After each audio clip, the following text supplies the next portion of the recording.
We're staying in our more dimensioning.dwg file, and we're still doing dimensioning techniques here, and I want to show you two more that are very, very useful and how you can adjust your dimensioning to suit them as well. And they are baseline and continue. Now, we're going to go to the annotate tab on the ribbon first, and you'll see baseline and continue are there on the dimensions panel. Now, before we use them, we're going to zoom out slightly. And we're going to make sure that we can see all of our grid lines going across the top of our drawing like that. So do a zoom and a pan to make sure you can see what's going on. Then what we're going to do is we're going to add some dimensions using the continue command. That's on the dimensions panel here on the annotate tab on the ribbon. So click on the flyout there and select continue. You're now going to select a continued dimension. So I'm going to select the right-hand end of the 9601 dimension. And as I come across now and pick points, can you see there, if I select that intersection on the grid bubble and then do the same on the 3.9 grid bubble, I'm placing continued dimensions. I press enter to finish, and then it prompts me, do I want to place more continued dimensions? I don't, so I just press enter for a second time. Now, the benefit you have there is it gives you a nice long line of continued dimensions that are all nicely lined up with each other, regardless of the origin points of the dimensions where you select them. Also, more importantly, they are still individual dimensions as well, so you can delete them if you don't need them later on.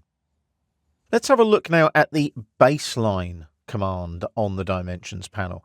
I'm going to place a linear dimension first, so I'm going to go up to the dimensions panel, select linear from the drop down, and I'm going to use this one here, endpoint snap to endpoint snap there, and it will give me the same dimension that I've got on the left hand side of grid line 2.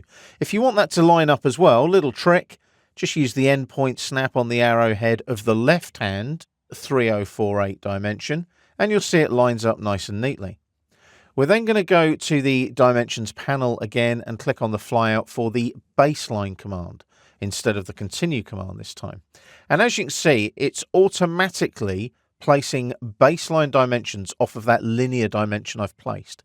So if you place a linear dimension, AutoCAD, when you're using continue and baseline, will automatically go to the last one placed, or if you haven't placed one recently and you've done other things, you have to go and select one. So I'm going to come in now and I'm going to work my way across these orange lines here, which are the setting out points for all of our workstations in this ground floor plan.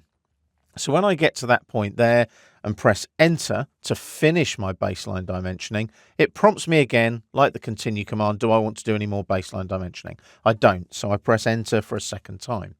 Now, things are a little bit messy there. Don't worry about that too much. We're going to delete the 10363 dimension here, which was one of the continue dimensions. So I'll delete that first. And you can see now how our baseline dimensions kind of tally up nicely inside those grid lines. Now, something you might need to do is adjust those grid bubbles, the 2 and the 3 there. So I'm going to select the text first. There we go, like that. 2 and 3, and then get the grid bubbles as well. Make sure you get those, and then just right click and select move on the shortcut menu. Pick a point, normally at the end of the grid line, like that, and just using your polar tracking, roll back a notch, pan down a bit, and just move these up, making sure you're using your polar tracking. It needs to be switched on down here on the status bar. Mine wasn't. And as you can see, there's my little green dash line for polar tracking. So I'll take that up to about there, like that. Now, just be aware that sometimes dimensions are associated with geometry. So you'll notice that 9601 has followed us there. And that now leaves a rather long extension line there. So what we'll do, doesn't matter, we can easily delete that. And that just kind of allows us to see the wood for the trees a little bit. And then what we need to do here as well, can you see this 9601 has got a big long extension line there too? Let's just delete those for the moment. And what we can do is we can now tidy up our dimensioning. So we can click on the grid line, click on the grip there, and just take that up using the polar tracking. When you get the intersection with the grid bubble, click, hit escape to deselect. Let's do the same with that grid line. Click on the grip, take it up to the intersection. When it's there, hit escape to deselect. Now, what you could do if you wanted to was also update these grid bubbles and move them up to the same level as the 2 and 3 grid bubbles. I'm not going to worry about that too much. I'm just going to place one more linear dimension now, though, and I'm going to go from here, that endpoint, to either the intersection or the endpoint there, and just place my 10363 back there like so.